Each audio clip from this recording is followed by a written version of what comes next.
Health অ্যাসেসমেন্টের এবারে আমরা দেখব যে কিভাবে ইডিমা চেক করব।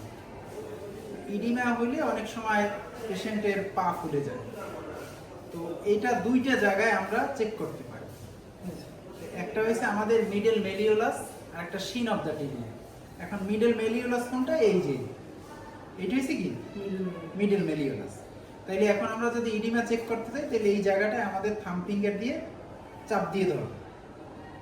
কিছুক্ষণ চাপ দিয়ে ধরার পরে যদি উঠাই তাহলে এখানে দেখবো কি এটা ডেবে যাবে যদি ইডিমা থাকে। আর একটা জায়গায় এই যে এই জায়গাটা, এই যে, আর এটাকে বলে শিন অফ দ্য টিবিয়া।